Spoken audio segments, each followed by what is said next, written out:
जय हिंद दोस्तों, मैं गोपाल लाठी स्वागत करता हूं आप सभी का जीएस क्लासेज में। हनु ग्लोबल स्टडीज के इस मंच पर आप सभी का स्वागत है। और हम आप लोगों के सामने एक बहुत महत्वपूर्ण सीरीज लेकर आए हैं जिसे हम लोग योद्धा सीरीज के नाम से चला रहे हैं। और ये आने वाले आपके lower PCS, upper PCS, SI, GD, police constable, सिंचाई विभाग, कोई सा भी एग्जाम है जहां पर जीएस का पार्ट रखा गया है वहां पर बहुत अच्छी साबित होने वाली है ये जीएस की सीरीज। और ध्यान रखना, ये जो सीरीज हम लोग लेकर चले आप इसके ध्यान से नोट्स बनाकर चलना, क्योंकि किसी भी एग्जाम को पीछे से उठाकर चेक करना कि जैसे ही इस सीरीज के कुछ पार्ट हो जाएंगे तो आप लोगों को क्वेश्चन देखने को मिलते रहेंगे और साथ में आगे भी फिर आने के पूरे चांस रहेंगे कि आगे से फिर ये प्रश्न बनेंगे, क्योंकि टॉपिक के सबसे महत्वपूर्ण प्रश्नों को हम लोग उठाकर चल रहे हैं जो आपके लिए काम करेंगे यहाँ पर। तो योद्धा सीरीज के नाम से हम लोग जो सीरीज आपके सामने लेकर आ रहे हैं उस सीरीज को आप लोग वहां पर इंजॉय लीजिए और ध्यान से उस पर काम करिए। जरा मिलते हैं हम लोग यहाँ पर जी योद्धा सीरीज के साथ में। आप लोगों को देखिए जरा जी योद्धा सीरीज पर हमने यहाँ पर एक पहला प्रश्न लिखा है जिसे हम लोगों ने जाना है। वो लिखा हुआ है यहाँ पर, जमशेदपुर किस नदी के किनारे पर स्थित है। आइए जरा आप लोग ध्यान से जिस तरीके से हम लोग चलेंगे उसी तरीके से आप लोग इसमें नोट्स बनाकर चलना, क्योंकि बहुत बच्चे लोअर पीसीएस की तैयारी कर रहे हैं और लोअर पीसीएस का एग्जाम लोअर पीसीएस की वैकेंसी आने भी वाली है और बहुत जल्दी एग्जाम होगा। इतनी जल्दी एग्जाम होगा कि आपको मेंस लिखने का भी और प्री की तैयारी करने का भी अवसर ही प्राप्त नहीं होगा एक साथ में। तो आप लोग सबसे पहले प्रीलिम्स पर फोकस रख करके उसे अच्छे से कंटेस्ट कर लीजिए। हम लोग ध्यान देंगे यहाँ पर अब इस सीरीज पर। जरा देखिए, जमशेदपुर किस नदी के किनारे पर स्थित है, इसे भी जाने जरा जमशेदपुर को। तो हम लोग ध्यान देंगे इसमें कहाँ है ये, हम लोग कहेंगे स्वर्णरेखा नदी। स्वर्णरेखा नदी के किनारे पर जमशेदपुर स्थित है। अब जमशेदपुर कहां पर है, अगर हम आपको बताएं जमशेदपुर कहां पर है, झारखंड में। झारखंड राज्य में जमशेदपुर पड़ता है और किस नदी पर है, स्वर्णरेखा नदी पर है जमशेदपुर। हम लोग इसे देखकर चले, स्वर्णरेखा नदी पर। साथ में यहां पर एक बात और जानेंगे, जमशेदपुर किस लिए प्रसिद्ध है, हम लोग कहेंगे लौह इस्पात। लौह इस्पात के लिए प्रसिद्ध है जमशेदपुर, लौह इस्पात के लिए। और यहीं पर लौह इस्पात के लिए अगर हम लोग देखकर चलते हैं, जमशेदपुर में एक कंपनी भी बनी है। हम लोग पहले जाने जमशेदपुर की स्थापना जमशेदपुर की किसने की थी, जमशेद जी टाटा ने की। जमशेद जी टाटा जमशेदपुर की स्थापना जमशेद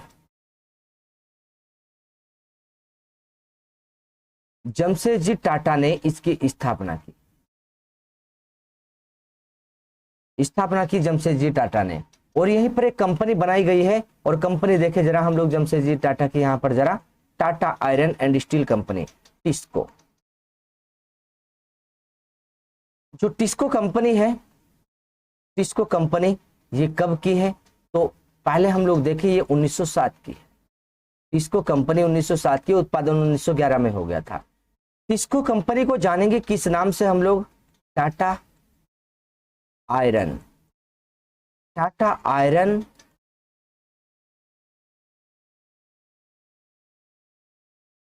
एंड स्टील कंपनी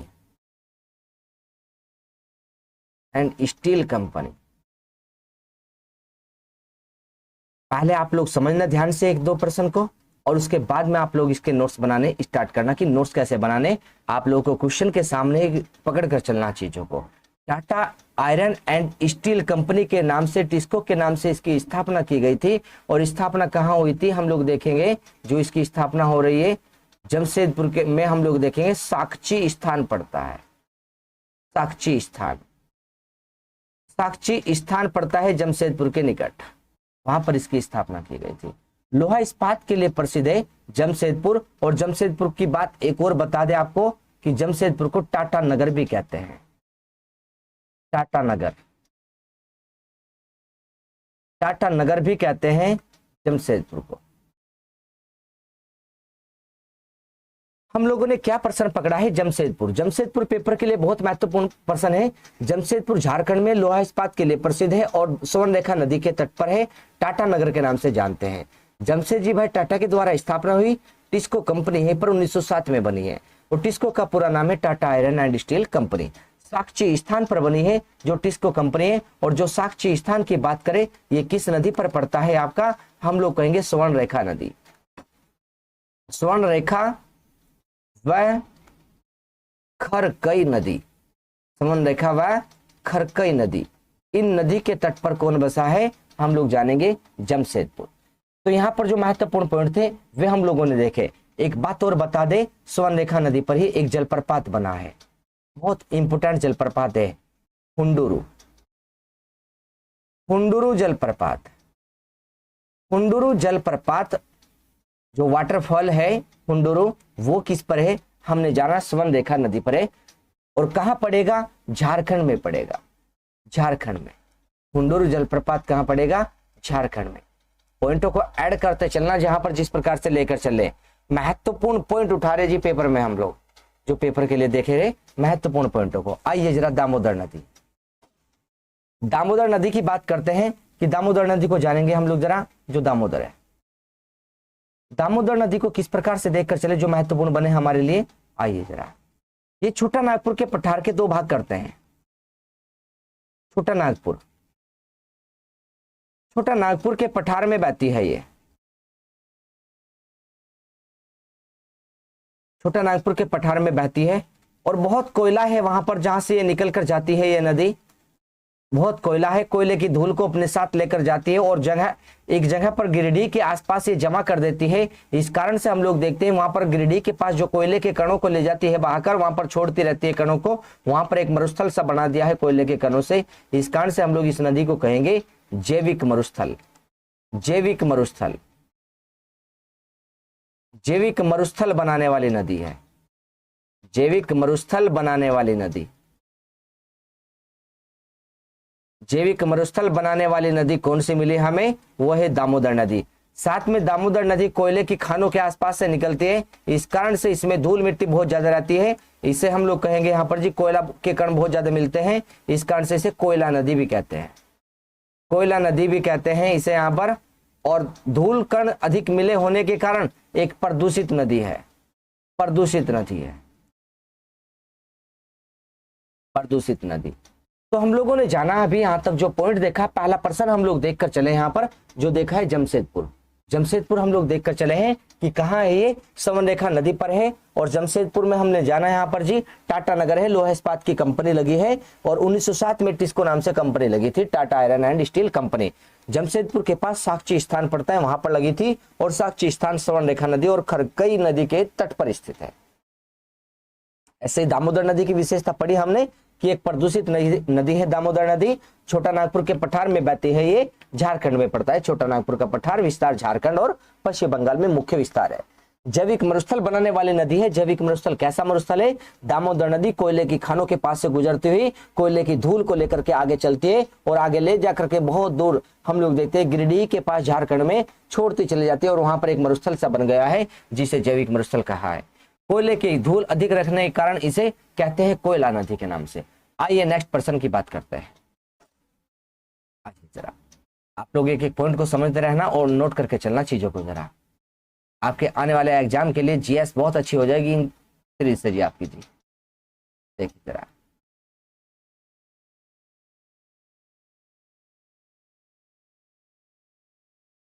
अभी देखिए हम लोग पढ़ेंगे यहाँ पर, जरा देखकर चलेंगे। नंबर 2 क्वेश्चन आपको मिला है देखने को, वो है जी गंगा नदी। अब गंगा नदी के किनारे स्थित शहर की बात की, लेकिन ध्यान से प्रश्न को पढ़ना, आपके अनुसार जवाब क्या होना चाहिए। जो पढ़े हैं बंदे वे भी ध्यान से पढ़ना कि गंगा नदी के किनारे सबसे बड़ा शहर बताना। मतलब ये तो पूछा है कि गंगा नदी के किनारे है, गंगा नदी के किनारे, और उसमें भी ये पूछा है कि सबसे बड़ा शहर कौन सा है, जो ये लिखे है इन शहरों में सबसे बड़ा शहर कौन सा है, गंगा नदी के किनारे। प्रश्न को हल करना जरा और ध्यान से देखना जरा। ये जितने भी शहर लिखे हैं, वाराणसी हो, पटना हो, कानपुर हो, इलाहाबाद हो, सारे ही गंगा नदी पर है। लेकिन अब ये सारे गंगा पर है, तो अब हमें यह बताकर चले इनमें सबसे बड़ा कौन होगा। हम लोग कहेंगे कानपुर। कानपुर सबसे बड़ा शहर है और बाकी हम लोग देखें यहां पर सभी शहर गंगा पर है। ये सभी शहर गंगा पर है, गंगा नदी पर है। लेकिन सबसे बड़ा हम लोग कह रहे हैं यहां पर लेकिन सबसे बड़ा, लेकिन इन सब में सबसे बड़ा, लेकिन इन सभी में सबसे बड़ा, सबसे बड़ा कानपुर। इन सभी में सबसे बड़ा कानपुर। हम लोग देखकर चले प्रश्न को जरा, कानपुर को देखकर चलेंगे। यहां पर 30,15,645 कानपुर की जनसंख्या है लगभग, इसलिए हमने यहाँ पर प्रश्न को बताया आपको कि प्रश्न कैसे घूम सकता है, और उसे भी देखकर चल रहे हम लोग प्रश्न के घूमने को भी। अब एक बात और ध्यान रखिए, कभी कभी नगर आ जाते हैं पूछने के लिए यहाँ पर कि कौन सा नगर किस नदी के तट पर है। ये महत्वपूर्ण नगर लिखे हैं यहाँ पर, नाम है वाराणसी, पटना, कानपुर, इलाहाबाद। सारे कहाँ पर मिलेंगे? गंगा नदी के किनारे पर मिलेंगे जो सारे नगर मिलेंगे। एक नगर और लिखवा देते हैं हम आपको जी, गंगा नदी के तट पर ही, उसका नाम है जी कन्नौज।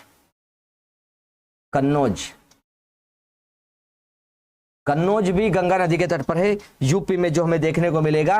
और हरिद्वार में जो गंगा है हम लोग देखेंगे, वो देखते हैं हरिद्वार के पास से जा रही है, तो हरिद्वार भी गंगा नदी के तट पर है। एक महत्वपूर्ण शहर और आपको बताते हैं, लुधियाना।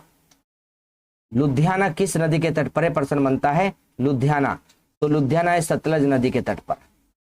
सतलुज नदी के तट पर हम लोग देखेंगे क्या बसा है जी? लुधियाना। एक शहर पड़ता है यूपी में लखनऊ, एक शहर है लखनऊ, यूपी में लखनऊ शहर पड़ता है, और एक शहर पड़ता है यूपी में जौनपुर। जौनपुर, ये जो लखनऊ और जौनपुर है आपके दो शहर, ये दोनों ही शहर किस पर है? तो हम लोग जानकर चलेंगे लखनऊ और जौनपुर को किस नदी के तट पर है? गोमती नदी। गोमती नदी पर है लखनऊ भी और जौनपुर भी। गंगा नदी पर वाराणसी, पटना, कानपुर, इलाहाबाद, कन्नौज और हरिद्वार सारे गंगा पर है। इलाहाबाद तो गंगा के साथ यमुना के तट पर भी है, तो गंगा यमुना के तट पर हम लोग इलाहाबाद को जानकर चल रहे। एक शहर बहुत महत्वपूर्ण है, बताते हैं गुजरात में पड़ता है जी, गुजरात में पड़ता है लुधियाना, गुजरात में पड़ता है गांधीनगर। गांधीनगर, गांधीनगर हम लोग देखकर चलेंगे किस नदी के तट पर गांधीनगर देखने को मिल रहा है? साबरमती नदी। गांधीनगर कहां मिल रहा है जी? साबरमती नदी। साबरमती नदी के तट पर है, साबरमती नदी के तट पर। साबरमती नदी के तट पर क्या मिला है? गांधीनगर मिला है, जो यहां पर जाने जी। एक शहर और पड़ता है, मुख्य शहर है नासिक, महाराष्ट्र में पड़ता है जी नासिक। नासिक महाराष्ट्र में है, गांधीनगर गुजरात में है। ये गुजरात में है, जानकर रखेंगे जिसे मालूम नहीं, गुजरात। और ये कहाँ है नासिक? ये महाराष्ट्र, ये महाराष्ट्र है, नासिक महाराष्ट्र में। और नासिक किस नदी पर है? गोदावरी नदी। गोदावरी नदी, गोदावरी नदी पर है नासिक। नासिक कहाँ मिलेगा? गोदावरी नदी पर। और लखनऊ जौनपुर जानते हैं यूपी में आप लोग, ये यूपी में है लखनऊ जौनपुर। लुधियाना जानते हैं आप लोग, पंजाब हरियाणा वाला एरिया, लुधियाना हरियाणा पंजाब वाला एरिया। और वाराणसी, पटना, कानपुर, इलाहाबाद, आप लोग वाराणसी को जानते हैं यूपी, पटना जानते हैं बिहार, कानपुर यूपी, इलाहाबाद यूपी। तो यूपी में कौन है? इलाहाबाद। और कानपुर भी कहाँ है? यूपी में। और वाराणसी भी कहाँ है? वाराणसी यूपी में। तो पटना कहाँ है? बिहार में। और सारे किस पर पड़ रहे? गंगा पर। महत्वपूर्ण शहर हम लोगों ने जाने हैं। चलिए एक शहर और बताते हैं आपको जो महत्वपूर्ण पड़ता है, कटक। कटक पड़ता है जी उड़ीसा में। कटक, कटक कहाँ पड़ता है जी? उड़ीसा। ये उड़ीसा में पड़ता है। कटक किस नदी पर है? आप लोग जवाब दीजिए जरा। कटक पड़ता है जी महानदी पर, कटक महानदी पर है। उसी के साथ आप लोग बताइए सूरत। सूरत कहाँ पड़ता है? सूरत, सूरत पड़ता है जी गुजरात में। सूरत पड़ता है गुजरात में। किस नदी पर है सूरत? हम लोग कहेंगे ताप्ती नदी। जो प्रश्न आपसे आते हैं जवाब देकर चलना उनके। और एक शहर आप लोग बताइए कहां पड़ता है? हैदराबाद। हैदराबाद बताइए कहां पर है? हैदराबाद आप लोग कहेंगे आंध्र प्रदेश। आंध्र प्रदेश हैदराबाद। और हैदराबाद किस नदी पर है? सॉरी तेलंगाना। हैदराबाद हम लोग देखेंगे तेलंगाना। तेलंगाना में चला गया है हैदराबाद। तेलंगाना किस नदी पर है हैदराबाद? ये मूसी नदी पर है। जो प्रश्न आपको याद है तो उनका जवाब देना। चलिए एक बहुत महत्वपूर्ण पॉइंट आप लोग बताना जरा, हम लोग पूछने जा रहे हैं आपको जी। आप लोग बताना सांची। सांची जो शहर है ये कहां पड़ता है और किस नदी पर है? हमने कहा कहाँ पड़ता है, किस नदी पर है, सांची शहर, आप लोग बताकर चलना। एमपी और किस नदी पर पड़ेगा, हम लोग कहेंगे मध्य प्रदेश में। और कहा किस नदी पर है, बेतवा नदी पर है, बेतवा नदी पर है। सांची किस नदी पर है, बेतवा नदी पर है, मध्य प्रदेश में है। एक बताना आप लोग, बरेली, बरेली जो पड़ता है, बरेली, बरेली यूपी में है, किस नदी पर है बरेली, ये बताना जी आपको। हम कहेंगे रामगंगा नदी पर। तो महत्वपूर्ण पॉइंट आपके हम लोग कलेक्ट कर रहे हैं यहाँ पर जी, ध्यान रखकर चलना योद्धा सीरीज में। देखो डिब्रूगढ़ को बताइए आप लोग, डिब्रूगढ़, डिब्रूगढ़ बताइए किस नदी पर और कहाँ है डिब्रूगढ़, आप लोग कहेंगे असम में है ये। और असम में बताइए कौन सी नदी पर है डिब्रूगढ़, हम लोग कहेंगे ब्रह्मपुत्र नदी पर है, ब्रह्मपुत्र नदी पर असम में पड़ता है। चलिए अयोध्या तो सभी जो लोग जानते हैं, अयोध्या, अयोध्या यूपी में है और किस नदी पर है, सरयू नदी पर है।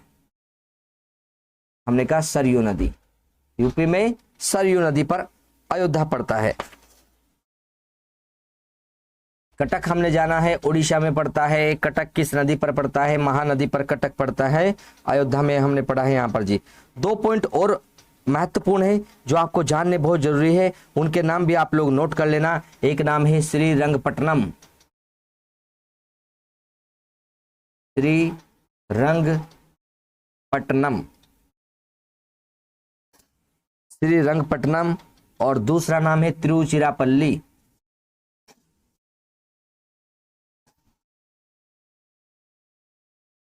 तिरुचिरापल्ली। श्रीरंगपट्टनम और तिरुचिरापल्ली दोनों किस नदी पर है, तो हम लोग कहेंगे कावेरी नदी, कावेरी नदी पर दोनों पड़ेंगे। बहुत महत्वपूर्ण पॉइंट है जी आपके।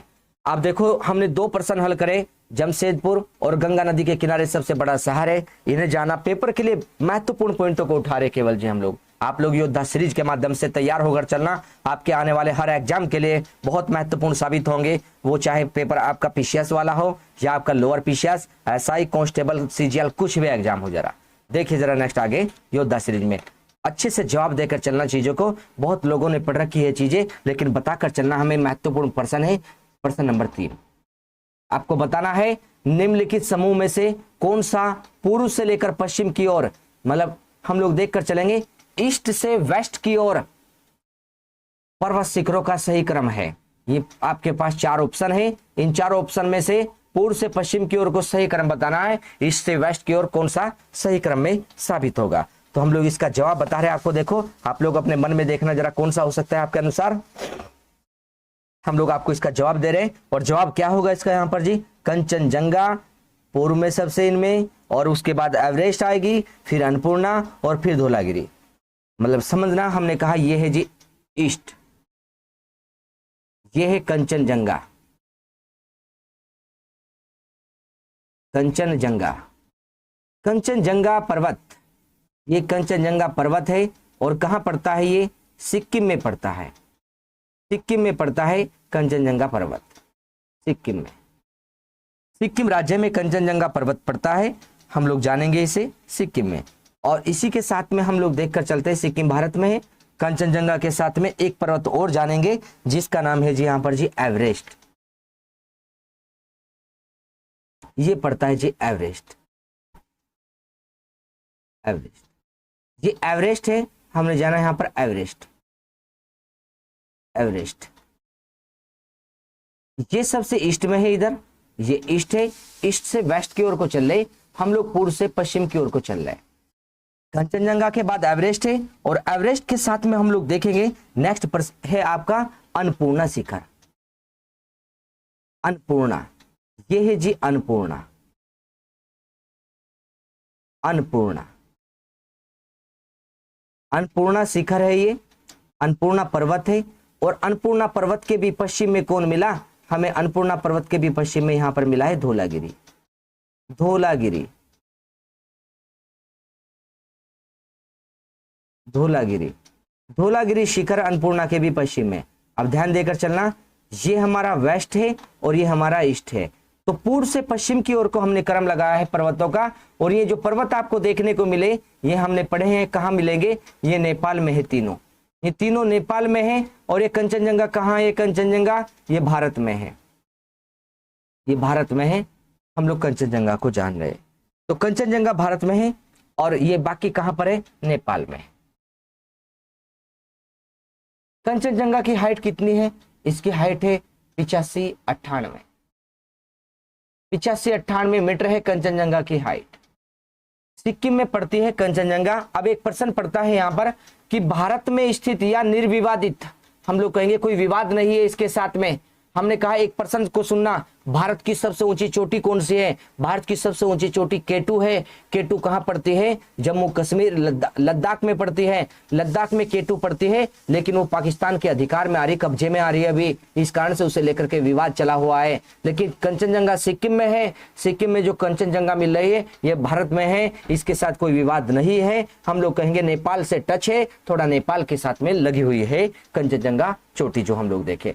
कंचनजंगा निर्विवादित भारत की सबसे ऊंची चोटी है, जबकि भारत की सबसे ऊंची चोटी कौन सी कहेंगे हम लोग? केटू, लेकिन वो विवाद में है, तो हम लोग कहेंगे निर्विवादित भारत की सबसे ऊंची बताओ, तो क्या मिलेगी? कंचनजंगा। तो प्रश्न को लिख रहे, दोनों को ध्यान देना जरा।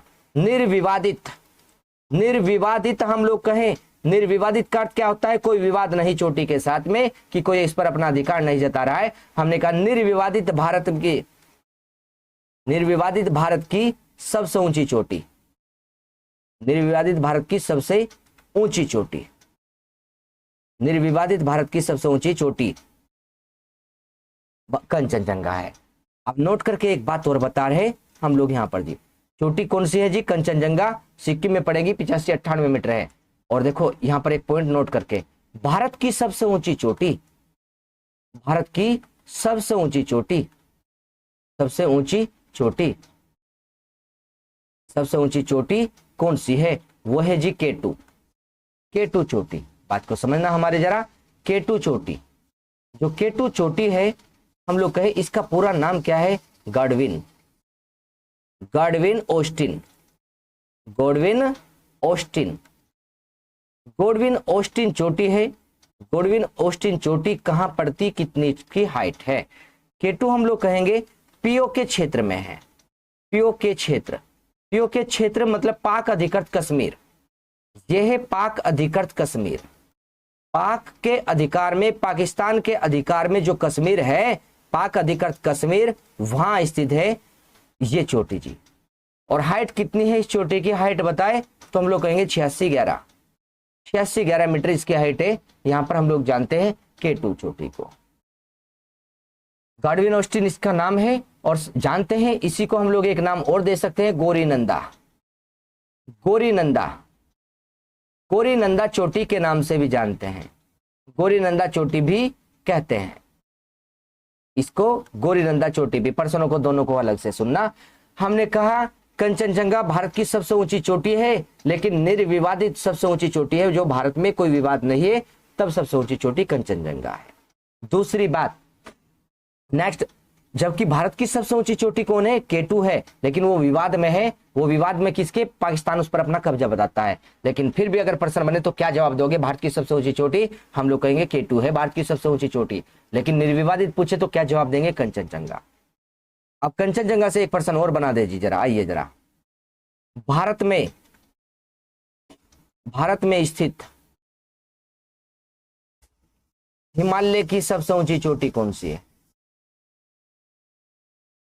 भारत में स्थित हिमालय की सबसे ऊंची चोटी है, सबसे ऊंची चोटी भी है, सबसे ऊंची चोटी भी है। हिमालय के सारे प्रश्न आपको समझा देंगे हम लोग। तो हमने पॉइंटों को देखा यहाँ पर कि किस प्रकार से कंचनजंगा के विषय में जाना कि कंचनजंगा सिक्किम में पड़ती है, भारत में निर्विवादित सबसे ऊंची चोटी बनी हुई है। साथ में भारत में जहां पड़ती है ये हिमालय का एरिया है, वो जहां पर ये पड़ती है कंचनजंगा, तो इस कारण से बोल रहे हैं हम लोग महान हिमालय का एरिया है जहां पर ये पड़ रही है कंचनजंगा। तो इस कारण से बोल रहे भारत में स्थित हिमालय की सबसे ऊंची चोटी भी कौन सी है? कंचनजंगा है। जबकि केटू चोटी हिमालय के एरिया में नहीं आती, वो आती है जी ट्रांस हिमालय में, वो ट्रांस पे पड़ती है केटू चोटी। हम लोग पढ़ते हैं काराकोरम पर्वत श्रेणी पर है केटू। ये केटू कहां पड़ती है? अगर केटू की बात करें हम लोग तो केटू को कहेंगे काराकोरम पर्वत श्रेणी पर है केटू चोटी। हमने कहा केटू चोटी, केटू चोटी कहां है? हमने कहा ट्रांस हिमालय के, ट्रांस हिमालय के काराकोरम या ट्रांस हिमालय की काराकोरम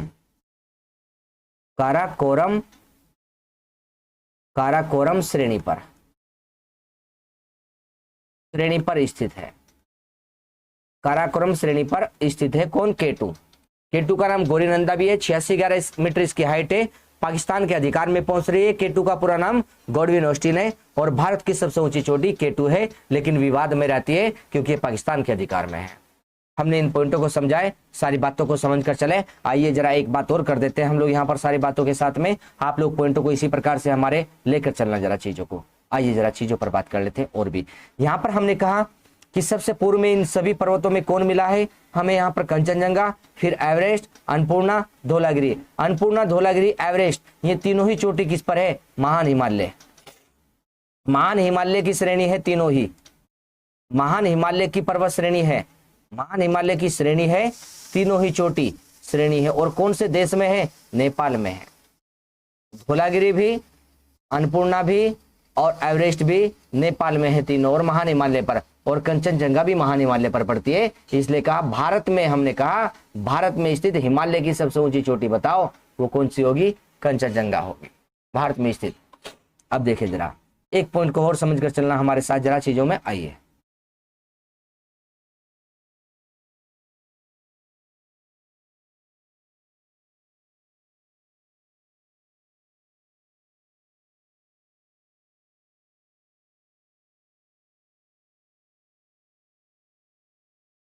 ध्यान देना बात पर जरा।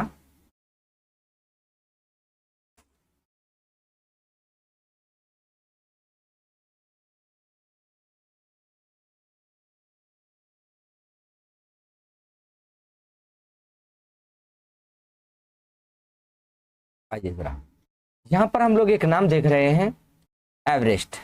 ये जो एवरेस्ट चोटी है, ये वाली एवरेस्ट, एवरेस्ट कहां पर है? नेपाल में। नेपाल में एवरेस्ट, नेपाल में। हाइट किसकी है? हाइट कितनी है इसकी? 8,848, 88-48 मीटर इसकी हाइट है। 88-48 मीटर ऊंची चोटी है, नेपाल में पड़ेगी, जो हम लोग पढ़ते हैं एवरेस्ट। नेपाल में 8,848 मीटर इसकी हाइट है। हमने कहा विश्व की सबसे ऊंची चोटी है, विश्व की सबसे ऊंची चोटी, विश्व की सबसे ऊंची चोटी, विश्व की सबसे ऊंची चोटी है, लेकिन है कहां पर? नेपाल में। हमने कहा हिमालय की भी सबसे ऊंची चोटी है, हिमालय की भी सबसे ऊंची चोटी। अभी पढ़ा हमने महान हिमालय में पड़ती है। हमने कहा हिमालय की सबसे ऊंची चोटी कौन सी है? एवरेस्ट। लेकिन भारत में स्थित हिमालय की सबसे ऊंची कौन? कंचनजंगा, जो भारत में है। क्यों?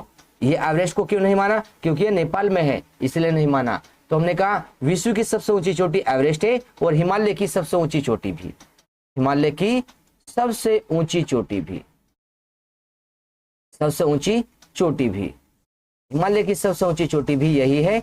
हम लोग ध्यान देकर चलेंगे। हिमालय की सबसे ऊंची चोटी भी एवरेस्ट है, एवरेस्ट है। हिमालय की सबसे ऊंची चोटी भी एवरेस्ट है, लेकिन ये नेपाल में स्थित है। लेकिन भारत में स्थित सबसे ऊंची चोटी हिमालय की कौन बनी? कंचनजंगा। एक बात और सुनिए जरा, इसके जो नाम पढ़े हम लोग एवरेस्ट के नाम, इसका प्राचीन नाम क्या पढ़ेंगे? 15। प्राचीन नाम क्या है जी? 15 है इसका प्राचीन नाम। 15 मिलेगा इसका प्राचीन नाम, हम लोग पढ़कर चलें जी। और देखते हैं इसका जो नाम मिला हमें यहाँ पर जी, नेपाल में क्या बोलते हैं इसको? नेपाल में, चलो जी एक नाम और देते हैं इसको जरा, सागरमाथा। एक नाम है इसका सागरमाथा, सागरमाथा नाम। एवरेस्ट का सागरमाथा नाम कहां मिला है? हम लोग कहेंगे नेपाल में, नेपाल में इसका नाम सागरमाथा।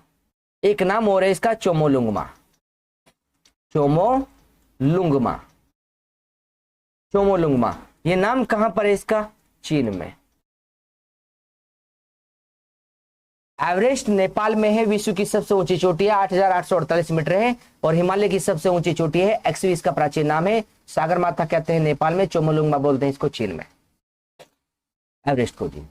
और साथ में हमने जाना एवरेस्ट, एवरेस्ट पर हम लोग देखते हैं यहाँ पर जाने वाले सबसे अधिक बार कौन व्यक्ति गए। हमने कहा पहले व्यक्ति कौन गए थे, तेंजिंग नोरगे और एडमंड हिलेरी। पहले व्यक्ति जो इस पर गए उनका नाम हमें जानना है।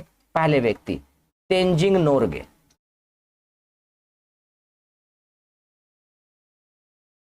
तेंजिंग, वह एडमंड हिलेरी, एडमंड हिलेरी, ये पहले व्यक्ति गए हैं। प्रथम भारतीय महिला कौन गई है इस पर, पहली भारतीय महिला, हमने जाना कि पहली भारतीय महिला कौन गई है जो एवरेस्ट पर पहुंची थी। पहली भारतीय महिला एवरेस्ट पर जाने वाली बछेंद्री पाल। तो हमने जाना पहली महिला, पहली भारतीय महिला जो इस पर गई है, पहली भारतीय महिला, पहली भारतीय महिला कौन पहुंची है यहां पर, तो पहली भारतीय महिला का नाम है बछेंद्री पाल, बछेंद्री पाल, पहली भारतीय महिला इस चोटी पर पहुंची। और देखें जरा प्रथम दिव्यांग महिला कौन गई है, हमने कहा प्रथम दिव्यांग महिला, दिव्यांग महिला इस पर पहुंचने वाली नाम बताना है। दिव्यांग महिला अरुणिमा सिन्हा, अरुणिमा सिन्हा पहली दिव्यांग महिला। सबसे अधिक बार कौन गए हैं एवरेस्ट पर, सबसे अधिक बार हम लोग देखकर चले चोमोलुंगमा पर कौन गए, सबसे अधिक बार, सबसे अधिक बार कौन पहुंचे हैं एवरेस्ट पर, हम लोग कहेंगे कामी रीता, कामी रीता शेरपा। चलिए अलग से लिखवा देते हैं, जरा भीड़ हो गई इधर। तो हमने कहा एवरेस्ट पर सबसे अधिक बार कौन गए हैं, सबसे अधिक बार, सबसे अधिक बार कौन पहुंचे, कामी रीता शेरपा। कामी रीता शेरपा कहां से है, ये नेपाल से है। कितनी बार जा चुके, 30 बार, 30वीं बार गए थे जी इस बार, ये 30 बार जा चुके जी कामी रीता शेरपा नेपाल से। पहली महिला भारत में बछेंद्री पाल मिली है। और देखते पहले व्यक्ति तेंजिंग नोरगे और एडमंड हिलेरी मिले हैं। प्रथम दिव्यांग महिला अरुणिमा सिन्हा मिले हैं। तो हमने एवरेस्ट के विषय में, कंचनजंगा के विषय में कुछ बातों को जाना है, महान हिमालय की चोटियों के विषय में हम लोग पढ़कर चले हैं। चलिए आगे देखिए, गुरु शिखर पर्वत की बात करते हैं, जो गुरु शिखर पर्वत हमें देखने को मिल रहा है। आइए जरा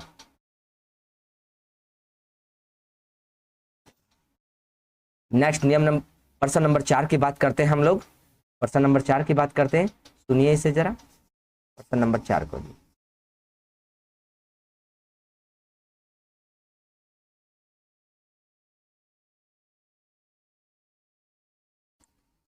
देखिए आपके पास प्रश्न है, प्रश्न नंबर 4, यहां पर ये मिला है देखने को आपको, ये देखो प्रश्न नंबर 4, गुरु शिखर पर्वत चोटी कौन से राज्य में स्थित है। हम लोग कहेंगे गुरु शिखर पर्वत चोटी राजस्थान राज्य में स्थित है। और राजस्थान राज्य का एक जिला पड़ता है, राजस्थान का जिला पड़ता है, उसका नाम आप लोग बताए जरा, उसका नाम मिलेगा सिरोही जिला,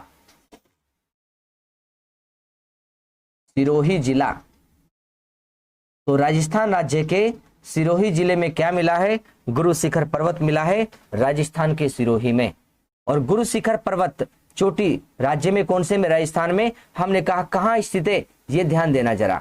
हमने बताया ये अरावली पर्वत है, ये अरावली पर्वत है, अरावली पर्वतमाला फैल रही है। हमने कहा अरावली पर्वतमाला पर, हमने कहा ये है जी गुरु शिखर।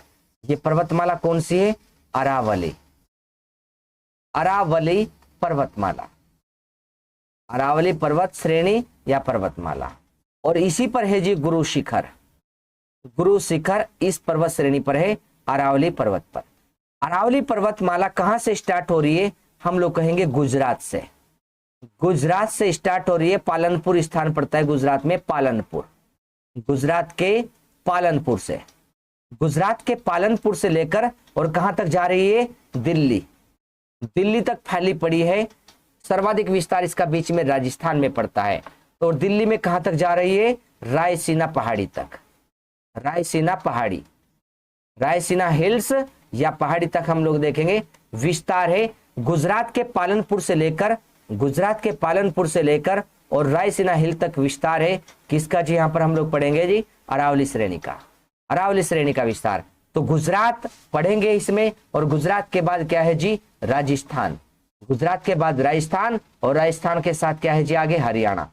तो गुजरात, राजस्थान, हरियाणा, दिल्ली में फैली पड़ी है अरावली पर्वतमाला।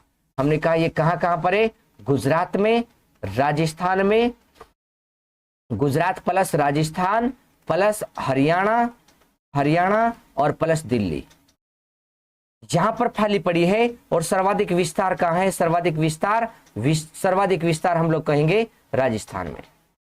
सर्वाधिक विस्तार, सर्वाधिक विस्तार कहां मिलेगा? राजस्थान में, अरावली पर्वतमाला का। गुरु शिखर इसकी सबसे ऊंची चोटी है, गुरु शिखर चोटी। और जो गुरु शिखर चोटी है इसकी हाइट कितनी है? 17-22 मीटर इसकी हाइट है। अरावली पर्वतमाला की सबसे ऊंची चोटी गुरु शिखर है, जो हम लोग पढ़ते हैं गुरु शिखर को। आइए, हमने कहा अरावली, अरावली पर्वतमाला की या अरावली पर्वत श्रेणी की, अरावली पर्वत श्रेणी की सबसे ऊंची चोटी, सबसे ऊंची चोटी, सबसे ऊंची चोटी। और अरावली श्रेणी की सबसे ऊंची चोटी गुरु शिखर, गुरु शिखर हम लोग पढ़ेंगे। हाइट कितनी? 1722 मीटर। कौन से जिले में सर्वाधिक है? राजस्थान के सिरोही जिले में है, राजस्थान के सिरोही जिले में गुरु शिखर चोटी फैली पड़ी है। अब गुरु शिखर को पढ़ा हम लोगों ने सिरोही जिले में, यहां पर जी। और किसकी है ये? अरावली पर्वत श्रेणी। अरावली पर्वत कैसा पर्वत है? हमने कहा विश्व का प्राचीन पर्वत है, विश्व का प्राचीनतम पर्वत, विश्व का बहुत पुराना पर्वत है, प्राचीनतम, प्राचीनतम पर्वत है। और कैसा पर्वत है ये? हमने कहा मोड़दार, मोड़ आ रखे है जी, मोड़दार पर्वत कहे, या इसी को एक नाम देते हैं वले, वले मतलब वलित, वलित को भी मोड़दार बोलते हैं, वलित को भी मोड़ बोलते हैं, या बोलते हैं फोल्डेड। हमने कहा फोल्डेड, वलित, मोड़दार या फोल्डेड पर्वत कौन मिला है? तो हम लोग जानेंगे कौन है जी? अरावली पर्वतमाला। एक और देखे विश्व का सबसे प्राचीनतम है, तो हम लोग इसे कहेंगे अवशिष्ट पर्वत भी है। अवशिष्ट पर्वत का क्यों कहा इसको? अवशिष्ट पर्वत श्रेणी है, ये क्यों बोला इसको? ये नाम आते हैं प्रश्न पेपर में उठने को कि कौन सा पर्वत अवशिष्ट पर्वत का उदाहरण है, कौन सा पर्वत मोड़दार पर्वत का उदाहरण है, प्रश्न बनते हैं पेपर में। तो ध्यान देना जरा। हमने कहा इसको अवशिष्ट पर्वत क्यों बोला? इसको अवशिष्ट पर्वत बोलने का कारण बताइए। हमने कहा अवशिष्ट पर्वत इसलिए बोला, विश्व का सबसे प्राचीन पर्वत है, प्राचीन पर्वत है, इतना पुराना हो चुका है। हमने कहा वर्षा के जल के कारण नीचे आ रही है, इसकी मिट्टी टूट चुकी है। हमने कहा सूखा पड़ता है जब यहाँ पर, तो हवा के, वायु के धूल कण यहाँ पर इसकी मिट्टी को उड़ाकर ले आते हैं। यहाँ से पेड़ पौधे ऊपर के सूखने लगे हैं, जिससे मिट्टी यहाँ पर टूटने लगी है। और जो पार्ट बचा है, कुछ ही मात्रा में बचा हुआ है, अधिकांश हम लोग देखते हैं यहाँ पर यह नष्ट होता जा रहा है, इसलिए बचा हुआ शेष है, तो उसे कहते हैं अवशेष या कहते हैं अवशिष्ट पर्वत। तो हमने कहा कुछ मात्रा में बचा है, तो अवशिष्ट पर्वत का उदाहरण कौन है? अरावली पर्वतमाला अवशिष्ट पर्वत का उदाहरण हम लोग जानकर चले हैं यहाँ पर, जो महत्वपूर्ण पॉइंट हमने पढ़ा है। आइए नेक्स्ट पॉइंट पर चलते हैं। नंबर 5 है प्रश्न में, और देखो जरा योद्धा सीरीज आप के लिए किस प्रकार के प्रश्न लेकर आ रही है, जो महत्वपूर्ण साबित होंगे। तरीके को देखना बस जरा, तरीकों को चोरी तो बहुत कर सकते हैं, लेकिन उस पर कंटेंट की बात होगी कि कंटेंट क्या है जी। आइए जरा देखते हैं जरा जी।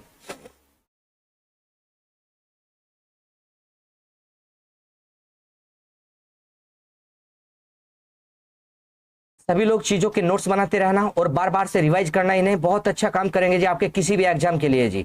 इसलिए आप लोग तैयार रहना योद्धा सीरीज के लिए, और काम करते रहना, बार बार रिवाइज करना चीजों को, बहुत अच्छी चीजें आपको प्राप्त होने वाली है।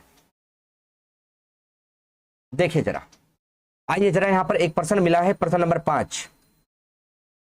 प्रश्न नंबर 5 हम लोग बात कर रहे हैं यहाँ पर, प्रश्न नंबर 5 की।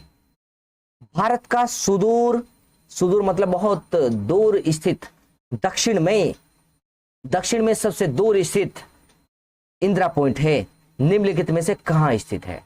भारत का सबसे दक्षिणी बिंदु है, सबसे दक्षिणी स्थान है इंदिरा पॉइंट, वो कहां स्थित है? इंदिरा पॉइंट तमिलनाडु में, छोटा निकोबार में, बड़ा निकोबार में, या कार निकोबार में? कहां स्थित है? आप लोग जवाब दे इसका। हमने कहा कहां मिलेगा इंदिरा पॉइंट, तो इसका जवाब है बड़ा निकोबार। बड़ा निकोबार में ये स्थित है इंदिरा पॉइंट। आइए बात को समझिए जरा। बड़ा निकोबार के एक नाम और है, इसे कहते हैं ग्रेट निकोबार। ग्रेट निकोबार कहे या महान निकोबार, ग्रेट या महान निकोबार हम लोग इसे कहकर चलेंगे। तो ग्रेट कहे या इसे क्या कहेंगे जी, महान कहे, ग्रेट या महान निकोबार। हमने कहा भारत का सुदूर दक्षिण में स्थित इंदिरा पॉइंट निम्नलिखित में से कहां स्थित है? हम लोग कहेंगे बड़ा निकोबार या ग्रेट निकोबार या महान निकोबार में कौन स्थित है? इंदिरा पॉइंट स्थित है। इंदिरा पॉइंट ग्रेट, महान या बड़ा निकोबार में स्थित है। हम लोग जानकर चलेंगे इंदिरा पॉइंट को जी। देखें जरा जी, ग्रेट निकोबार, महान निकोबार या जाने जी सबसे दक्षिण में। अब देखो एक पॉइंट आपको बताते हैं, यहां पर आइए हमारे साथ एक बार बात को समझिए। ये हम इसकी डायरेक्शन बना रहे, जरा बातों को देखना। ये हमारा ईस्ट होगा, पूर्व होगा, और ये हमारा वेस्ट होगा, पश्चिम होगा। ये हमारा नॉर्थ होगा, उत्तर होगा, और ये हमारा साउथ होगा, दक्षिण होगा। भारत में देखते हैं सबसे पूर्व में, भारत में सबसे पूर्व में कौन मिले? सबसे पूर्वी बिंदु हम लोग यहां पर सबसे पूर्व में एक स्थान लिख रहे, वालांगू। वालांगू ओबलिंग किबुथु, वालांगू ओबलिंग किबुथु। ये कहां पड़ता है? ये पड़ता है जी अरुणाचल प्रदेश में। अरुणाचल प्रदेश में वालांगू या किबुथु पड़ता है। क्या विशेषता है इसकी? हमने कहा इनकी क्या विशेषता है दोनों की, इन दोनों की क्या विशेषता है? हम लोग कहेंगे दोनों को भारत का सबसे पूर्व, सबसे पूर्वी बिंदु,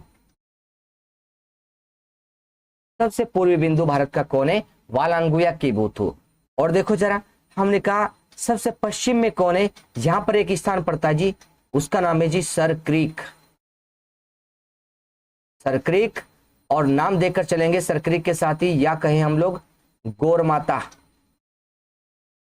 गौर माता, सर क्रीक या गौर माता कहां पड़ता है? अब प्रश्न हम लोग पूछ रहे हैं आपसे जी। सबसे पूर्व में है सर वालांगू या किबुथु, और सबसे पश्चिम में कौन है जी? Sir creek. कहां पड़ता है जी? गुजरात में। यह है जी गुजरात में, और भारत का सबसे पश्चिमी बिंदु है। भारत का सबसे पश्चिमी बिंदु, सबसे पश्चिमी बिंदु, सबसे पश्चिमी बिंदु। अगर आपसे कहे हम लोग सबसे पश्चिमी बिंदु कौन है, गौर माता या सरक्रीक, अलग से बात करेंगे सरक्रीक विवाद के हम लोग जी। आप लोग पहले यहाँ के पॉइंटों को देखिए। हमने कहा सबसे पश्चिमी बिंदु कौन होगा? सरक्रीक या गौर माता, सबसे पूर्वी वालांगू या किबुथु है। अब देखिए यहाँ पर सबसे दक्षिण में कौन होगा? यहाँ पर सबसे दक्षिण में ये जो इंदिरा पॉइंट है, इसकी भी बात बताएंगे हम। हमने कहा सबसे दक्षिण में यहाँ पर एक पॉइंट को पढ़ेंगे, कन्याकुमारी। कन्याकुमारी, अब ये जो कन्याकुमारी है, इसी का दूसरा नाम बताए कैप कैमोरिन है।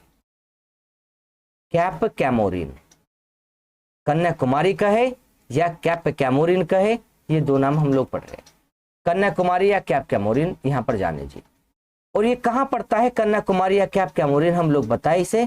तो कन्याकुमारी कैप कैमोरिन कहां पर है? ये पड़ता है तमिलनाडु में। तमिलनाडु, कन्याकुमारी कैप कैमोरिन कहां पर है? तमिलनाडु में है। कन्याकुमारी या कैप कैमोरिन, तमिलनाडु। और देखो कन्याकुमारी कैप कैमोरिन को बताए तमिलनाडु में क्या है? ये भारत की मुख्य भूमि का सबसे दक्षिणी बिंदु है। भारत की मुख्य भूमि, दोनों बात को अलग से रखना है।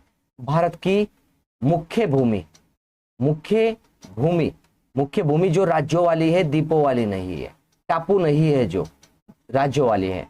मुख्य भूमि का सबसे दक्षिणी बिंदु, सबसे दक्षिणी बिंदु, दक्षिणी बिंदु है। अभी देखो ऊपर क्या प्रश्न है, दोनों में अंतर क्या है, उस बात को समझ लेंगे हम। मुख्य भूमि का सबसे दक्षिणी बिंदु है। और क्या विशेषता कन्याकुमारी की आप लोग जाने, कैप कैमोरिन के नाम से जानते हैं। तमिलनाडु में भारत की मुख्य भूमि का सबसे दक्षिणी बिंदु है, और कहते हैं रंगीन रेत के लिए प्रसिद्ध है। रंगीन रेत के लिए प्रसिद्ध है, के लिए प्रसिद्ध, रंगीन रेत के लिए प्रसिद्ध कैसे? तो आप लोग बताएं। जरा किस प्रकार से हम लोग कहेंगे, और 3 अर्धचंद्राकार पेटी है से घिरा है। 3 अर्धचंद्राकार, कैसे है ये समझे अभी। 3 अर्धचंद्राकार पेटी से घिरा है, पेटी से घिरा है। आइए बात करते हैं रंगीन की भी और 3 अर्धचंद्राकार की भी। आइए हम लोग एक बात बता दें आपको यहाँ पर कि हमने कहा अगर हम लोग लेकर चले, ये एरिया आपका देखकर चले हम लोग इस प्रकार से, ये भारत में देखते हैं यहाँ पर स्थित है जी कन्याकुमारी, ये वाला तमिलनाडु में, ये वाला ये पार्ट है जी कन्याकुमारी का, ये है यहाँ पर कन्याकुमारी, भारत में जो पाया गया है ये है कन्याकुमारी। इधर हमारा एक सागर फैला पड़ा है, उस सागर का नाम है बंगाल खाड़ी। बंगाल खाड़ी, ये सागर है जी बंगाल खाड़ी, बंगाल खाड़ी का सागर है ये वाला, ये सागर फैला बंगाल खाड़ी वाला इस प्रकार से, ये सागर है इधर। और इधर देखते हैं ये सागर है एक, ये वाला सागर है, ये वाला सागर है अरब सागर, ये है जी अरब सागर, ये अरब सागर है। आइए जरा एक बात यहां पर बता दें आपको हम,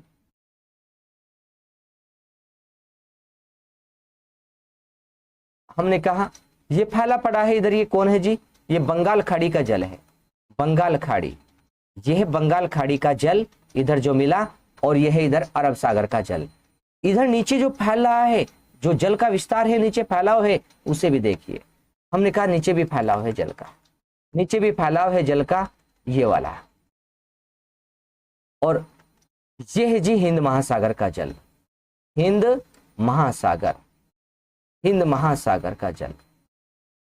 कन्याकुमारी ये है, इधर से बंगाल खाड़ी का जल, इधर से अरब सागर का जल, इधर से हम लोग देखते हैं हिंद महासागर का जल। इन तीनों से ऐसे घिरा है, इधर से बंगाल खाड़ी से, इधर से अरब सागर से, और इधर से हिंद महासागर से। इसलिए इसे 3 अर्धचंद्राकार पेटी से घिरा हुआ बोला हमने, 3 अर्धचंद्राकार पेटी से घिरा हुआ इसीलिए बोला है, यहाँ पर 3 सागरों से घिरा है ये जी, इस कारण से 3 अर्धचंद्राकार पेटी से घिरा हुआ, इस कारण से कहा इसे 3 अर्धचंद्राकार। अब रंगीन रेत क्यों बोला, बंगाल की खाड़ी का जल का जो रेत है वो अलग प्रकार का है थोड़ा, अरब सागर की जो खाड़ी है उसका रेत और चमकीला, और देखा हमने, और हिंद महासागर का इनसे भी अधिक अलग प्रकार का चमकीला रेत मिला, इसलिए रंगीन रेत के लिए प्रसिद्ध कौन हो गया, कन्याकुमारी हो गया, जो हम लोग पढ़ते हैं रंगीन रेत के लिए जाना जाता है, भारत का मुख्य भूमि में सबसे दक्षिणी बिंदु है। अब आइए जरा एक पॉइंट और, आइए जरा, ये मुख्य भूमि का दक्षिणी बिंदु है, और यहाँ पर भारत का एक केंद्र शासित प्रदेश ऐसे फैला पड़ा, उसका नाम है जी अंडमान निकोबार, अंडमान निकोबार केंद्र शासित प्रदेश। देखो जरा, और यहाँ पर पड़ता है जी एक सबसे दक्षिण में, ये जल में फैला पड़ा है जी, जल में फैला पड़ा है, इसलिए मुख्य भूमि से नहीं कहकर चलेंगे हम लोग, जल में फैला पड़ा है, जो मुख्य भूमि नहीं कहेंगे, इस कारण से हम लोग जानेंगे जो यहाँ पर मिलेगा ये जल में फैला पड़ा है, तो टापू है, ये टापू है, और यहाँ पर स्थित है जी बिल्कुल सबसे लास्ट में, यहाँ पर ग्रेट निकोबार पड़ता है, ग्रेट निकोबार पड़ता है सबसे लास्ट में, ग्रेट निकोबार। और इसी ग्रेट निकोबार में क्या है जी, इंदिरा पॉइंट है ग्रेट निकोबार में। आइए इसे अलग से बता देते हैं, ग्रेट निकोबार में क्या मिलेगा, पहले पॉइंट को समझ ले, यहीं पर क्या है जी, Indira point, Indira point, Indira point. अब देखो पर्सन घूम गया, पर्सन घूम गया कैसे, आइए जरा इंदिरा पॉइंट पर पर्सन को समझना, ये सारा क्या है, ये अंडमान निकोबार है, अंडमान निकोबार के द्वीप है ये, और सबसे दक्षिण में जो द्वीप है ग्रेट निकोबार द्वीप है, और ग्रेट निकोबार द्वीप पर क्या बना है यहाँ पर जी, यहाँ पर बना है जी अंडमान निकोबार के ग्रेट निकोबार द्वीप पर इंदिरा पॉइंट। अब देखो ये यहाँ था कन्याकुमारी, यहाँ था तमिलनाडु में कन्याकुमारी, ये भारत की मुख्य भूमिका है, मुख्य भूमि राज्यों वाली, और ये क्या है यहाँ पर अंडमान निकोबार, ये है जी द्वीप या टापू वाली, तो द्वीप या टापू वाली पर क्या बना है, इंदिरा पॉइंट। अगर प्रश्न ये उठे कि भारत की मुख्य भूमिका सबसे दक्षिण बताओ, तो आपको लगाना कन्याकुमारी। प्रश्न ये उठे कि भारत का सबसे दक्षिणी बिंदु कौन, तो सबसे दक्षिण में तो ग्रेट निकोबार पहुंच रहा है, वहीं पर इंदिरा पॉइंट है। दोनों प्रश्न यही है कि भारत में सुदूर दक्षिण में स्थित इंदिरा पॉइंट निम्नलिखित में से कहां स्थित है, ग्रेट निकोबार में। अब एक प्रश्न यहीं पर है, भारत का सबसे दक्षिण में कौन, इंदिरा पॉइंट है, और कहां है, ग्रेट निकोबार में। आइए दोबारा से समझाइए हमारे साथ, आइए आइए देखिए जरा, ये भारत था, कन्याकुमारी को समझा, ये फैला पड़ा ऐसे बंगाल की खाड़ी में, अंडमान निकोबार ऐसे फैला पड़ा है, अंडमान निकोबार, अंडमान निकोबार फैला पड़ा है। हमने कहा उत्तरी अंडमान, मध्य अंडमान, दक्षिणी अंडमान, लघु अंडमान, लघु अंडमान, और यह है जी कार निकोबार, कार निकोबार, लघु निकोबार, लघु निकोबार, और यह है जी ग्रेट निकोबार, ग्रेट निकोबार। समझ रहे जी, ऐसे फैला पड़ा है। और देखो जरा, हमने कहा इस ग्रेट निकोबार को देखो सबसे दक्षिण में है, और ग्रेट निकोबार पर ये क्या है जी, ग्रेट निकोबार, ग्रेट निकोबार या बड़ा निकोबार है, ग्रेट निकोबार या बड़ा निकोबार। और इसी पर क्या मिला है, ग्रेट निकोबार पर ही इंदिरा पॉइंट में, इंदिरा पॉइंट है। ग्रेट निकोबार में क्या मिला है, इंदिरा पॉइंट, इंदिरा पॉइंट स्थित है। ग्रेट निकोबार में इंदिरा पॉइंट स्थित है। और इंदिरा पॉइंट को क्या जानोगे, भारत का सबसे दक्षिणी बिंदु है, भारत का सबसे दक्षिणी बिंदु, सबसे दक्षिणी बिंदु, सबसे दक्षिणी बिंदु कौन मिला, तो उसका नाम है जी ग्रेट निकोबार। ग्रेट निकोबार में कौन, इंदिरा पॉइंट, सबसे दक्षिणी बिंदु है कौन जी, इंदिरा पॉइंट, सबसे दक्षिणी बिंदु है। अब पॉइंट को समझना जरा, इंदिरा पॉइंट का अन्य नाम क्या है, इंदिरा पॉइंट को, इंदिरा पॉइंट का अन्य नाम बताना हमें, इंदिरा पॉइंट को पार्सन पॉइंट, हमने कहा प्राचीन नाम इसे पढ़ेंगे, हमने कहेंगे या प्राचीन नाम में देखे इसका क्या नाम मिले, प्राचीन नाम में इसका क्या नाम कहे, पार्सन पॉइंट, पार्सन, पार्सन या पिगमिलियन, पिगमिलियन, पिगमिलियन पॉइंट, पार्सन पॉइंट या पिगमिलियन पॉइंट, पार्सन पॉइंट या पिगमिलियन पॉइंट। और देखो हमने कहा पार्सन पॉइंट पिगमिलियन पॉइंट है, इंदिरा पॉइंट का नाम, ये कब चेंज हुआ है, हम लोग कहेंगे 10 अक्टूबर 1985 को इसका नाम क्या रख दिया गया, पिगमिलियन पॉइंट से बदलकर इंदिरा पॉइंट रख दिया गया। तो हम लोग जानेंगे 10 अक्टूबर 1985, 1985 में, 1985 में नाम बदला है, नाम चेंज हुआ है, नाम परिवर्तित हुआ है, नाम परिवर्तित हुआ है 10 अक्टूबर 1985 में। अब 10 अक्टूबर 1985 का नाम बदला है, 10 अक्टूबर 1985 में नाम चेंज हुआ है। उद्घाटन कब हुआ था इसका बनने का, 1971 में इसका उद्घाटन हुआ था, 1971 में। उद्घाटन कब का था, उद्घाटन, उद्घाटन कब का है, तो उद्घाटन 1971 का है, 1971 का उद्घाटन है। नाम चेंज कब हुआ, 1985 में, 1971 में हुआ था। हमने कहा किसके नाम पर हुआ, इंदिरा गांधी के नाम पर, इंदिरा गांधी के नाम पर इसका नाम इंदिरा पॉइंट रखा गया था, इंदिरा गांधी के नाम पर, इंदिरा गांधी के नाम पर नाम रखा, इसका नाम रखा गया था।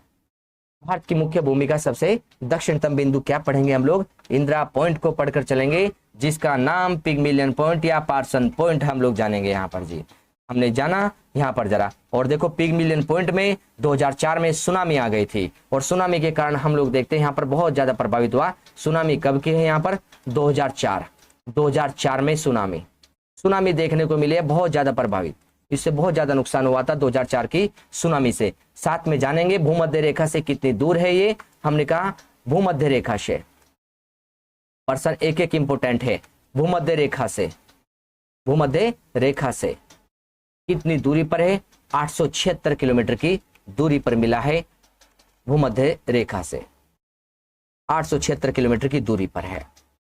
हमने कहा भूमध्य रेखा, अक्षांश रेखा आपको समझा कर चलेंगे, आगे प्रश्न बनेंगे वहां पर सारी बातें आपको समझाएंगे। 2004 की सुनामी यहां पर आई थी जी, हमने जाना। तो भारत की मुख्य भूमि के सबसे दक्षिणी बिंदु को पढ़ा हमने, ग्रेट निकोबार। ग्रेट निकोबार में क्या है जी, इंदिरा पॉइंट, पहले नाम इसका पार्सन पॉइंट या पिगमिलियन पॉइंट था। 10 अक्टूबर 1985 को नाम चेंज हुआ, उद्घाटन 1971 में इंदिरा गांधी के नाम पर इंदिरा पॉइंट नाम इसका रखा गया था, और 2004 में सुनामी आई, 876 किलोमीटर दूरी पर पड़ता है ये, हम लोग देखे जी सबसे उत्तरी बिंदु। देखिए जरा इसमें हम लोग अभी बात कर रहे हैं जरा नॉर्थ की, उत्तरी बिंदु कौन सा होगा, सबसे जो उत्तर में स्थित है उसे जानेंगे, इंदिरा कोल। नॉर्थ में कौन मिला है, इंदिरा कोल। दोनों में अंतर याद रखना, इंदिरा पॉइंट नीचे है और कोल ऊपर है, इंदिरा कोल। और इंदिरा कोल कहाँ पड़ेगा, जम्मू कश्मीर में, और लद्दाख में जी। अब तो ये पहले जम्मू कश्मीर में होता था, अब तो इसे लद्दाख में बोलेंगे। इंदिरा कोल कहाँ पड़ेगा, लद्दाख में पड़ेगा। अक्षांश और देशांतर की बात अलग से करेंगे हम लोग, 37 डिग्री अक्षांश पर मिलेगा इंदिरा कोल देखने को, तो हमने कहा इंद्राकोल सबसे उत्तरी बिंदु है जो हम लोग यहाँ पर जानकर चल रहे हैं। इंद्राकोल का नाम कब सुझाया गया और इंद्राकोल को हम लोग जानेंगे सबसे जो उत्तरी बिंदु है, क्या ये भी इंदिरा गांधी के नाम पर है? तो नहीं, हम लोग कहेंगे देवी लक्ष्मी के नाम पर है। ये देवी लक्ष्मी के नाम पर रखा गया है जो हम लोग देखकर चलते हैं इंद्राकोल को। इंद्राकोल देवी लक्ष्मी के नाम पर है, देवी लक्ष्मी के नाम पर, देवी लक्ष्मी के नाम पर। हम लोग देखें जो इंद्राकोल आया है ये किसके द्वारा नाम सुझाया गया, तो हम लोग कहेंगे 1912 में। 1912 में इसे किसने रखा है? तो बुल्क वर्कमैन ने,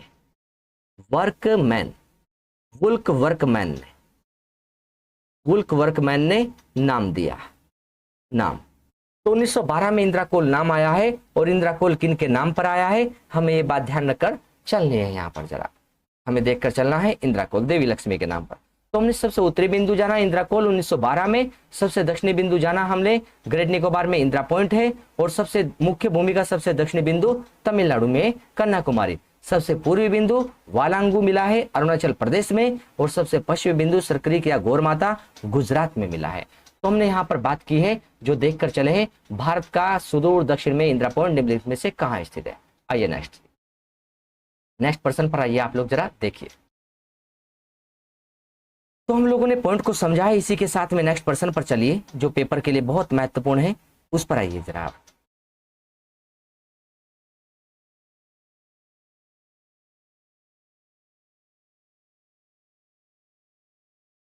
देखिए यहां पर लिखा है जरा,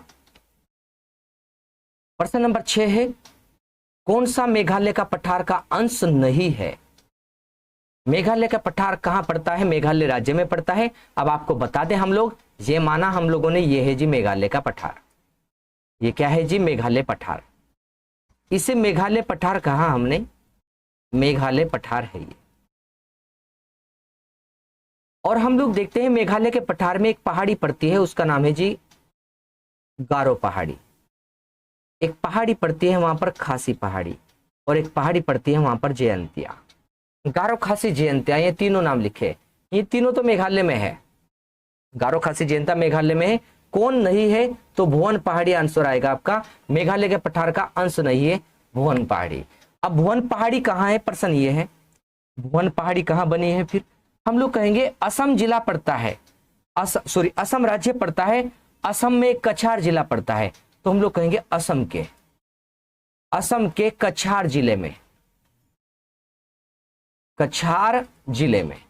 असम के कछार जिले में भुवन पहाड़ी मिलती है देखने को। असम के कछार जिले में बराक घाटी में स्थित है। मणिपुर और मिजोरम के पास में बराक घाटी पड़ती है। कछार जिले में बराक घाटी में स्थित है। बराक घाटी कछार जिले में बराक घाटी में स्थित है। बराक घाटी में स्थित है भुवन पहाड़ी स्थित है। हमने कहा असम के कछार जिले के बराक घाटी में क्या मिला है? भुवन पहाड़ी। बराक घाटी मणिपुर मिजोरम की सीमा पर बनी हुई घाटी है, हमने जाना।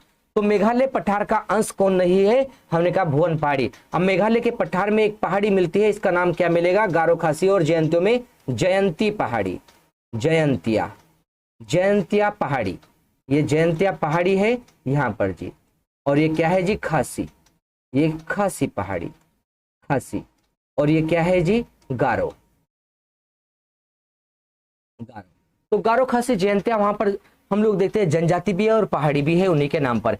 ये पहाड़ी कैसी है? तीनों, हमने कहा तीनों पहाड़ी की क्या विशेषता है? कीप के आकार की है, जैसे कीप होता है, कीप नुमा है, कीप नुमा आकार में है, कीप नुमा आकार में है ये पहाड़ियां। कीप कैसा? ऐसा होता है सीधा, ये कीप ऐसे बनते हैं, बिल्कुल कीप बिल्कुल ऐसे बनते हैं, ये कीप होते हैं जी, ये कीप होते हैं यहाँ पर। तो कीप नुमा पहाड़ी में ऐसे बनी है। कौन सी पहाड़ी जी? गारो खासी और जयंतिया। कीप नुमा आकार में है, हमने जाना। एक बात और समझे, कीप नुमा आकार के कारण ये जो खासी पहाड़ी है, इसी पर क्या मिलेगा? मासिन राम, मासिन राम चेरापूंजी। मासिन राम चेरापूंजी किस पहाड़ी पर है? हमने कहा मासिन राम चेरापूंजी खासी पहाड़ी पर है। क्या विशेषता है मासिन राम चेरापूंजी की? हमने कहा भारत में सर्वाधिक वर्षा वाला क्षेत्र है। हमने कहा क्या विशेषता है इसकी? भारत में सर्वाधिक वर्षा, भारत में सर्वाधिक वर्षा वाला क्षेत्र, सर्वाधिक वर्षा वाला क्षेत्र है, भारत में सर्वाधिक वर्षा वाला क्षेत्र है। मासिनाम कहां पड़ता है? मेघालय राज्य में पड़ता है। मेघालय राज्य में मासिनाम किस पहाड़ी पर है? खासी पहाड़ी पर है। और कैसा आकार है? केपनुमा होने के कारण भारत में सर्वाधिक वर्षा वाला क्षेत्र मासिनाम चेरापूंजी। गारो पहाड़ी की अगर बात बताए, प्रश्न कई बार आ रखा, गारो पहाड़ी पर एक चोटी मिलती है नोकरेक, नोकरेक हिल्स, नोकरेक हिल्स या चोटी, नोकरेक हिल्स या चोटी हम लोग कहेंगे 1412 मीटर ऊंची है, 1412 मीटर ऊंची है ये चोटी। क्या पढ़े इसके लिए? मेघालय में है जी। पहला प्रश्न तो ये किस पहाड़ी में है? गारो पहाड़ी में। दूसरा प्रश्न ये। तीसरा प्रश्न क्या पढ़े? हमने कहा मेघालय पठार की सबसे ऊंची चोटी है। प्रश्न ये भी है मेघालय पठार की, मेघालय पठार की सबसे ऊंची चोटी है, सबसे ऊंची, सबसे ऊंची चोटी है। सबसे ऊंची चोटी कौन है? वो है जी नोकरेक। और नोकरेक कहां पड़ेगा? गारो में। एक बात और बता दे आपको, आइए जरा समझ लीजिए। हमने कहा ये भारत है, ये भारत का पार्ट हम लोग देखकर चले यहां पर जरा। ये भारत का एरिया है, ये इस प्रकार से। हमने कहा यहां पर है मेघालय और ये है जी छोटा नागपुर, छोटा नागपुर। हमने कहा ये कौन है? ये छोटा नागपुर है, ये छोटा नागपुर है, छोटा नागपुर पठार, ये छोटा नागपुर पठार है। और ये क्या है जी? मेघालय, मेघालय पठार, ये मेघालय पठार है। छोटा नागपुर पठार, मेघालय पठार, ये दोनों हम लोग देख रहे हैं यहां पर। बात को समझना, जो बताना चाह रहे हैं हम लोग जी यहां पर जी, देखे जरा जी। अब देखो ये सारा प्रायद्वीपीय भारत का एरिया था सारा। यहां पर हम लोग देखते हैं छोटा नागपुर पठार और मेघालय पठार में नदियों के जल के माध्यम से भ्रंश आ गया था, जिसके कारण से इनके बीच में गैप आ गया। अन्यथा ये भाग एक होता था, ये वाला, तब ये प्रायद्वीपीय भारत में एक होता था ये वाला पार्ट, लेकिन गैप आ गया। हम लोग यहाँ देखते हैं भ्रंश के कारण, भ्रंश के कारण गैप आया है। अब जानेंगे जरा बात को हमारी। देखिए जरा हम लोग पढ़े यहाँ पर जी,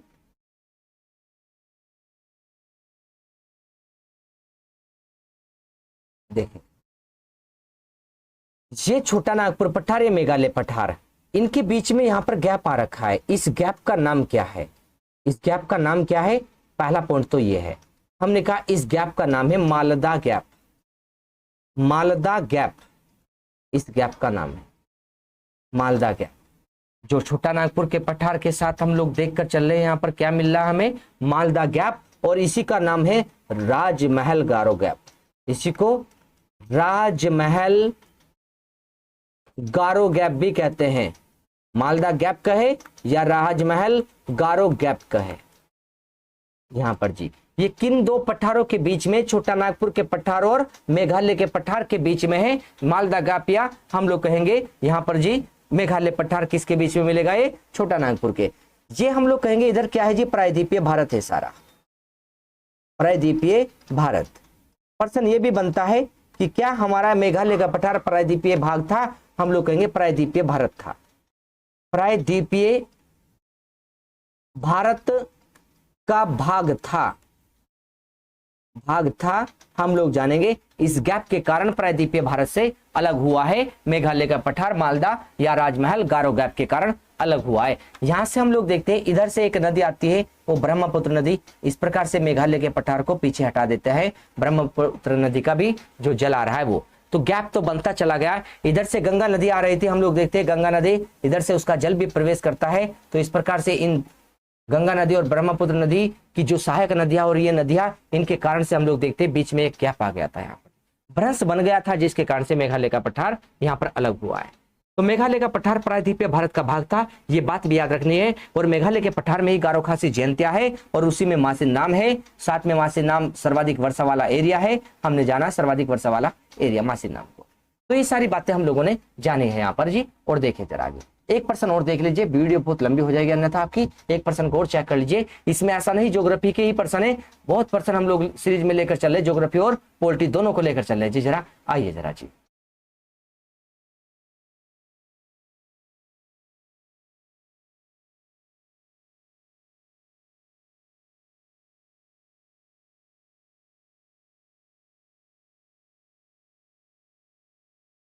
देखिए जहां पर एक प्रश्न आपका है और प्रश्न है जी भारत के राष्ट्रपति के संबंध में प्रश्न ये मिल रहा है जी।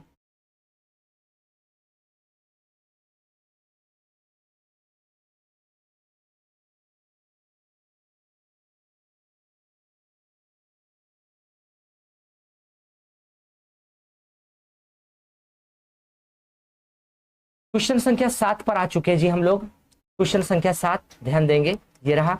इसने कहा भारत के उपराष्ट्रपति के संबंध में कौन सा कथन सही नहीं है, आप लोग बताएंगे। इसकी योग्यता प्राप्त करने के लिए प्रत्याशी की आयु में कम से कम 35 वर्ष होनी चाहिए। बिल्कुल है, 35 साल का चाहिए जी। उपराष्ट्रपति राज्यसभा का सभापति होता है तो राज्यसभा का सभापति भी होता है। भारत के प्रथम उपराष्ट्रपति एस राधाकृष्णन थे, सर्वपल्ली राधाकृष्णन, एस राधाकृष्णन बिल्कुल थे जी। उपराष्ट्रपति का चुनाव भारत के राष्ट्रपति करता है, बिल्कुल नहीं करता। इसने क्या पूछा है, कौन सा सही नहीं है, तो सही नहीं है कौन सा, 4 नंबर। 4 नंबर सही नहीं है भारत के उपराष्ट्रपति के संबंध में, क्योंकि इसका चुनाव हम लोग देखते हैं चुनाव आयोग के माध्यम से होता है, और चुनाव आयोग के माध्यम से कौन चुनाव में भाग लेते हैं, ये सारी बातें हम लोग समझ लेंगे। पहले एक मुख्य बात समझ लीजिए, भारत के उपराष्ट्रपति के लिए यहां पर इसने कहा भारत के उपराष्ट्रपति के लिए 35 वर्ष आयु कितनी चाहिए, 35 वर्ष चाहिए। और देखो 35 वर्ष आयु चाहिए और 20 प्रस्तावक और 20 अनुमोदक, 20 अनुमोदक होने चाहिए। मतलब 20 सांसद होने चाहिए उसके फॉर्म पर, जिस समय डाला जाता है फॉर्म भरता है, जिस समय फॉर्म भरने जाता है उपराष्ट्रपति, उस समय 20 प्रस्तावक होने चाहिए उसके पास, और 20 अनुमोदक होने चाहिए जिस समय वो सबमिट होता है, वहां पर अनुमोदित करते हैं जो लोग। तो मतलब क्या चाहिए, 40 सांसद चाहिए। ये कौन है, लगभग हम लोग कहेंगे 40 कौन है, ये सांसद है। 40 सांसद होने चाहिए उपराष्ट्रपति के पास, जो 20 सांसद फॉर्म भरने के समय और 20 सांसद अनुमोदन देने के समय वहां पर चाहिए, वहां पर जी। तो हम लोग देखते हैं 40 सांसद उसके पास चाहिए और 35 वर्ष उसकी आयु होनी चाहिए और भारत का नागरिक होना चाहिए उपराष्ट्रपति बनने के लिए। उपराष्ट्रपति होता है जी भारत का एक, उपराष्ट्रपति राज्यसभा का सभापति होता है। कौन सा आर्टिकल में ये बात है, कौन से अनुच्छेद में ये बात है, तो हम लोग कहेंगे अनुच्छेद 64। अनुच्छेद 64 हम लोग नाम लेकर चलेंगे, आर्टिकल 64 में, अनुच्छेद 64। अनुच्छेद 64 के तहत भारत में राज्यसभा का सभापति कौन होता है, उपराष्ट्रपति होता है। भारत के प्रथम उपराष्ट्रपति कौन बने, एस राधाकृष्णन भारत के प्रथम उपराष्ट्रपति बने हैं, जो एस राधाकृष्णन बने हैं। और एस राधाकृष्णन की एक विशेषता और बता दे कि पहले उपराष्ट्रपति तो रहे है, साथ में लगातार 2 कार्यकाल पूरे किए, लगातार 2 बार रहने वाले उपराष्ट्रपति लगातार 2 कार्यकाल पूरे किए, लगातार 2 कार्यकाल पूरे किए हैं एस राधाकृष्णन ने, जो हमने पढ़ा है। तो हमने कहा आयु इसकी 35 साल चाहिए, प्रस्तावक 20 होने चाहिए और 20 क्या होने चाहिए, अनुमोदक होने चाहिए, मतलब 40 सांसद होने चाहिए। और जिस समय ये फॉर्म भरने जाता है तो हमने कहा कि आरबीआई बैंक में हमने कहा क्या करना है, 15,000 रुपए की जमानत राशि जब्त, 15,000 रुपए की जमानत राशि जमा करनी है। 15,000 रुपए आरबीआई में जमा करने हैं जमानत राशि के रूप में, जमानत राशि के रूप में वहां पर जमा करने हैं आरबीआई बैंक में 15,000 रुपए। यदि हम लोग देखते हैं जब इसका चुनाव होता है 1/6 मत इसने नहीं प्राप्त किए, 1/6 मत वोट या मत न प्राप्त करने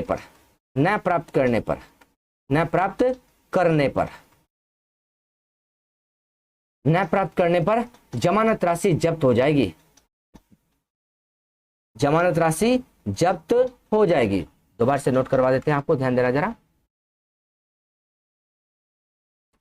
हमने कहा यहां पर इनके पास 15,000 रुपए जमानत राशि के रूप में आरबीआई बैंक में जमा करने होंगे। हमने कहा यदि चुनाव में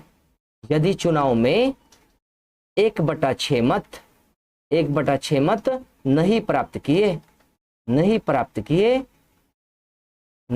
किए तो जमानत राशि जब्त हो जाएगी, तो जमानत राशि जब्त हो जाएगी। जमानत राशि नहीं मिलेगी यदि 1/6 मत नहीं मिले उपराष्ट्रपति को चुनाव में। अब उपराष्ट्रपति के चुनाव में कौन भाग लेता है, अगर बात करें आपकी, हम लोग बात करते हैं उपराष्ट्रपति के चुनाव की। तो उपराष्ट्रपति का चुनाव हम लोग कहेंगे उपराष्ट्रपति। उपराष्ट्रपति के जो महत्वपूर्ण पॉइंट है उन्हें समझ ले बस, उपराष्ट्रपति। इसे देखेंगे आर्टिकल कौन सा है, अनुच्छेद कौन सा है, अनुच्छेद 63 के तहत भारत का उपराष्ट्रपति होगा। अनुच्छेद 63 के तहत भारत का उपराष्ट्रपति होगा और 64 में राज्यसभा का सभापति होगा। उपराष्ट्रपति। अगर इसके चुनाव की बात करें, चुनाव में कौन भाग लेते हैं इसके चुनाव में हमने कहा कौन इसे वोट डालते हैं, लोकसभा प्लस राज्यसभा, लोकसभा राज्यसभा के सभी सदस्य, लोकसभा और राज्यसभा के सभी सदस्य से मतलब क्या है, निर्वाचित प्लस मनोनीत। अब ये कौन है, निर्वाचित और मनोनीत किसे बोलते हैं, निर्वाचित और मनोनीत।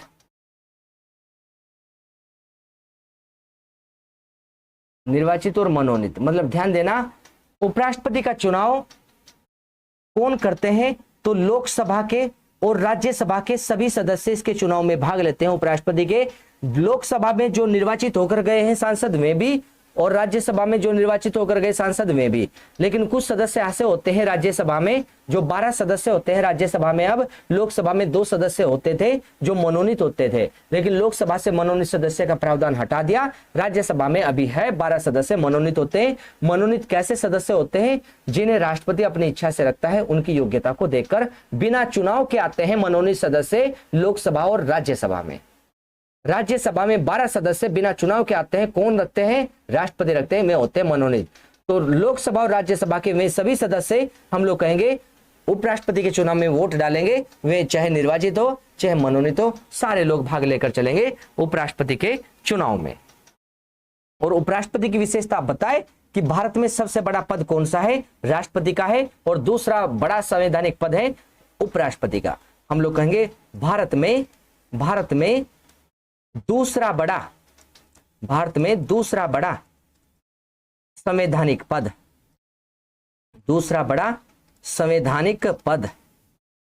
संवैधानिक पद है दूसरा बड़ा कौन, उपराष्ट्रपति का। जबकि सबसे बड़ा कौन है, जबकि सबसे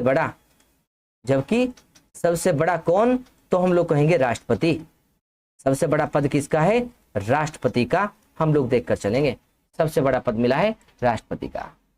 तो हम लोगों ने जो योद्धा सीरीज में काम किया है, अभी वीडियो ज्यादा लंबी हो जाएगी, इसलिए हम लोग इस योद्धा सीरीज की जो पहला आपका लेक्चर लेकर चले हैं, पहली वीडियो आपकी लेकर चले हैं, इसमें आप लोग सभी पॉइंटों को ध्यान से सुनना, समझना और एक एक पॉइंट के पर्सन आप लोग नोट करना जरा जी। आने वाले एग्जाम के लिए बहुत अच्छे साबित होंगे। वो आपका चाहे एसएससी जीडी से लेकर के अपर पीसीएस के एग्जाम तक हो जी, आपका जी वहां तक फाइट करेंगे जी हम लोग इन सभी वीडियो के माध्यम से। तो ध्यान रखिए आप लोग सभी और अच्छे से रिवाइज करिए। आप लोग यहाँ पर जहां पर भी समस्या आ रही है आप लोग कमेंट सेक्शन में छोड़कर चलना, जो भी अच्छे वहां पर आगे वीडियो आपको चाहिए, जिस चीज के लिए चाहिए हम लोग प्रयास करेंगे सब चीजों को एडजस्ट करने का। तो ध्यान रखिए आप लोग, अच्छे से पढ़ाई करिए आप लोग जी, और मिलते हैं नेक्स्ट क्लास में आप लोगों से हम लोग। धन्यवाद।